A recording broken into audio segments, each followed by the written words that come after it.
Olá, está começando mais um Onco em Cápsulas, esse espaço aqui que é dedicado à oncologia contemporânea. Essa série de entrevistas aqui, ela é uma iniciativa do Laboratório Cristália e ao longo desses episódios a gente traz especialistas para falarem sobre temas essenciais. Bom, esse aqui é o segundo episódio e o tema é farmacoeconomia. A gente está aqui com a Daniela Arcanjo, que é uma especialista no tema, né? Você é professora universitária, é mestranda e vai falar um pouco sobre, de cara assim, vou fazer a primeira pergunta para você, que é por que o farmacêutico tem que entender de farmacoeconomia? Oi, tudo bem? Oi! Você está bem? Tô bem. Estamos aqui nesse segundo momento. E antes de eu falar disso, só para que eu não esqueça, Luísa, eu vou te falar que eu sou especialista em economia da saúde por uma universidade, a Universidade Federal de Goiás, e ela, como eu falei lá no primeiro podcast, ela tem uma pós-graduação em economia da saúde gratuita pelo Ministério. Então, entenda que eu sempre trago uma ideia e farmacoeconomia é uma paixão, mas também não é muito fácil, mas eu te dou ferramentas para que o farmacêutico possa ir lá e buscar conhecimento. O farmacêutico ele tem que conhecer de farmacoeconomia porque ele é curioso. Porque onde ele está, no hospital, na oncologia, custo é o que ele fala a todo momento. E quando a gente fala de farmacoeconomia, até para que a gente entenda, a gente pega ferramentas da administração e coloca no contexto da saúde. Como assim, Daniela? Eu faço análise e estudos econômicos com, no mínimo, 4 ferramentas, e a gente vai falar um pouco delas, onde eu vejo se aquela alternativa terapêutica que o hospital tem na padronização dele, se aquilo é o melhor que ele tem para atender o paciente naquele momento, com o dinheiro que ele tem, com a infraestrutura que ele tem. Então, quando a farmacoeconomia entra, né, no seu escopo de trabalho, você passa a ver as novas incorporações sempre buscando custos. Então, o que a gente fala, o que é menos, né, custoso para a instituição? Ter um paciente que usa um medicamento de forma efetiva, uma dose, ele consegue reverter e ele vai para casa, ou eu usar um medicamento que não tenha, eu não vou falar de que ele é menos oneroso, muitas vezes não é isso, mas que naquele modo inicial ele custa menos, né? Então ele usa aquele medicamento no início que tem um valor menor, só que o paciente fica 10, 15 dias internado porque teve um evento adverso. Então muitas vezes, quando a gente bate o olho em alternativas terapêuticas, muitas vezes elas são custosas, mas a hora que a gente avalia, né, a jornada do paciente, a hora que a gente avalia todos os eventos que eu consigo evitar usando alternativas melhores, isso é a farmacoeconomia. Então tem saúde, tem medicamentos, mas tem o lado voltado para a economia. E se você me permite, a gente trabalha 4 ferramentas básicas. Por que isso? Porque tem muito mais para desenrolar. Mas aqui eu vou te chamar a atenção para 4. Análise de minimização de custo é quando eu avalio e eu sempre vejo que um custa menos.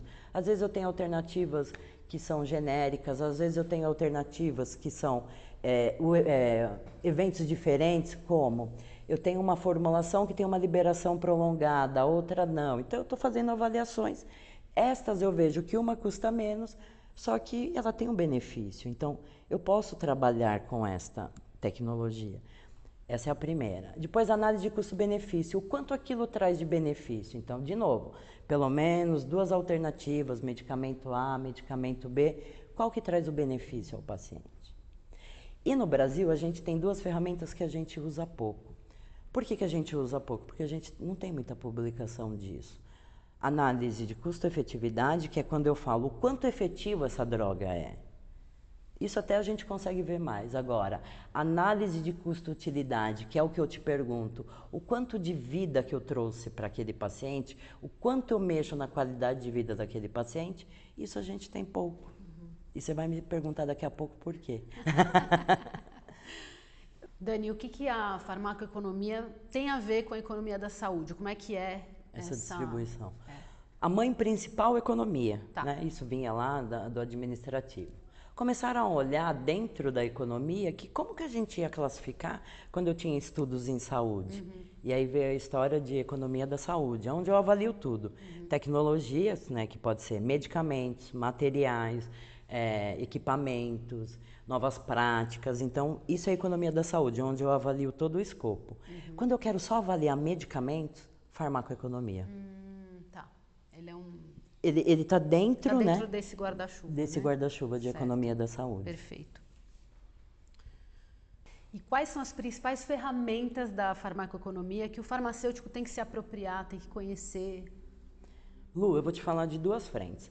A gente tem um pouco de ferramentas em inteligência artificial, quando a gente tem para fazer correção de dose, eventos adversos, interações medicamentosas. Então, a gente tem esse conjunto já, a gente tem alguns aplicativos que nos ajudam a calcular índice. Então, tem tudo isso. E tem um outro olhar que ele tem que ser curioso, ele tem que saber o que tem, né, no mercado, no que está fora do hospital dele e o que tem dentro do hospital. E sempre se perguntar, será que eu não posso ser mais efetivo nessa ação? Então, assim, o que a gente precisa entender é, muitas vezes, um incremento inicial, ele vai ser diluído ao longo do tratamento. Então, Certo. esse farmacêutico, ele tem que ir lá e conhecer qual é o protocolo, quantos dias de tratamento, qual a via de administração, se ele interage, como ele é produzido.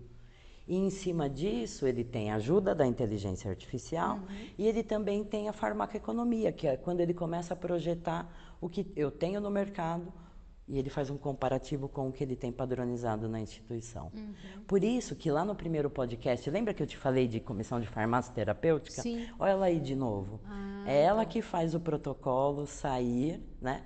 Porque a hora que a equipe fala de protocolo, ele consegue trazer para dentro da comissão que padronize esses medicamentos elegidos. Isso você falou bastante, então quem estiver assistindo quiser se aprofundar no assunto também vai ver Consegue ir o lá. primeiro episódio que está aqui no canal do YouTube do Cristália. Bom, esse assunto você domina super, né? Então eu queria entender, assim, do seu ponto de vista, como é que você define custos em saúde? Quando eu falo de custos, eu não posso pensar só no medicamento, eu tenho que pensar em tudo, Luiz. Certo. Eu tenho que pensar como que esse medicamento é administrado, como que esse medicamento é adquirido, porque a gente tem facilidades, né? E também temos dificuldades em alguns momentos na oncologia. Então, eu tenho que pensar tudo isso. Quanto ele custa para chegar aqui? Depois o que eu preciso para que o medicamento seja infundido no paciente? Qual é a via de administração? Então, eu vou buscar isso. Depois, eu tenho que saber quais são os principais eventos que eu posso conhecer. Por que isso tem a ver com custo?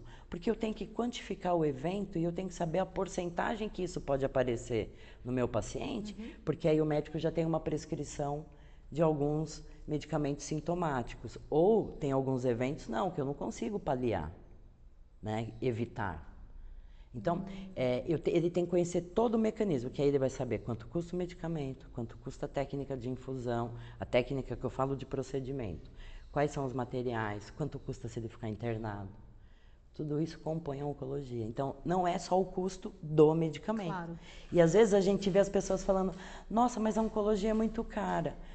E a gente tem que se preparar para o que vem, porque a gente tem uma quantidade grande, né, de novos idosos, se a gente puder falar assim, nos próximos 30 anos. E quais são as principais doenças ou as condições crônicas que esses pacientes têm?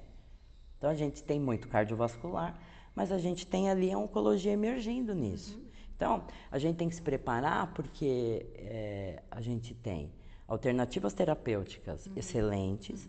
Hoje a gente já fala de cura em cenários que a gente não via cura, mas eu tenho que saber quanto custa isso. E no Brasil, você acha que essa análise de custo, como ela se dá? Ela tem bastante, não Então, tem? a gente tem muita discussão de custos dentro dos NATs, que é os Núcleos de Avaliações de Tecnologias em Saúde. Sei. Depois, isso acaba ficando concentrado nos hospitais que querem estudar um pouco de economia da saúde e traz isso para o seu escopo. Tanto que na medicina são raros os cursos que oferecem a disciplina de economia da saúde. Porque o médico também tem que estar inserido nisso, o farmacêutico, o enfermeiro. Depois a gente vai falar um pouco de multiprofissional, a gente fala disso. Isso é no próximo episódio aqui no YouTube também, então... Não perca. Então, a gente tem esse olhar, né, voltado para pensar em custo, mas a gente tem que entender toda essa caminhada. E você acha que tem um aprimoramento aí para ser desenvolvido no Brasil em relação a isso? Eu vejo que isso vem crescendo. Eu comecei a estudar farmacoeconomia faz tempo, então a gente tinha poucas publicações, hoje não, hoje a gente tem bastante coisa. A indústria farmacêutica fomenta um pouco quando ela faz as solicitações à Anvisa, né, para a Conitec especificamente, quando ela vai fazer incorporações, então a gente vê fomento de produção e aí tem dados de farmacoeconomia. Se você quiser saber, pegue os relatórios de incorporação, você vai ver que a Conitec ela faz toda uma análise e ela tem dados farmacoeconômicos. Então isso começa a te estimular a ter mais estudo. Então eu acho que não é da maneira como a gente gostaria, mas já melhorou muito. E uma coisa legal que a gente já vê alguns farmacêuticos no Brasil ganhando dinheiro com farmacoeconomia. Então ele tem já um trabalho, seja nos grandes hospitais, nos grandes centros de pesquisa ou até nas grandes indústrias. Você já vê que tem uma equipe voltada para isso. Daniela, e os biosimilares? Qual a sua visão dentro desse contexto? Lu, eu sou favorável e bem favorável. E eu tenho uma experiência com biosimilares desde quando eles introduziram no Brasil. Então, só para a gente fazer um adendo, né? Biosimilares são moléculas semelhantes ao medicamento originador. E a gente tem biosimilares desde a oncologia, mas a gente tem também na reumatologia, na gastroenterologia. Então, a gente tem já biosimilares difundidos no nosso Brasil. Precisamos entendê-los, né? Porque às vezes a gente vê que tem uma rejeição, mas isso é porque a gente precisa levar o conhecimento, né? Principalmente em países em desenvolvimento, a gente tem que observar o uso, né? E a introdução no seu portfólio de medicamentos dos biosimilares. A gente vai ter uma redução imensa, né, de custo, e eu gosto de falar muito de custo em saúde. Então, uma das coisas que eu falo para os meus farmacêuticos, que é demonstrar os primeiros estudos, minimização de custos, originador e biosimilar. Você não perde em nada e, pelo contrário, você ganha, né, você economiza, você consegue ter um dinheiro ali guardado para que você possa ofertar e trabalhar em outras terapias. Então, biosimilar, eu falo que biosimilar é vida. Né, é trazer a qualidade e a segurança, só que com custos menores, que sejam adequados ao nosso país, que é um país em desenvolvimento. Temos pacientes, né, diversos. É tudo de bom. E a gente chega ao fim de mais um episódio de Onco em Cápsulas. Bom, a gente espera que você tenha gostado desse conteúdo, né, que ampliou um pouco aí o conhecimento, que trouxe temas importantes para quem lida no dia a dia com pacientes oncológicos. Não perca aqui no YouTube do Cristália o próximo episódio que vai falar sobre equipe multiprofissional, né, Dani? Isso. Com você. E eu tô aqui de novo. É isso aí. Te vejo já já. Fica com a gente. Obrigada. Até. Obrigada, Lu. Obrigada.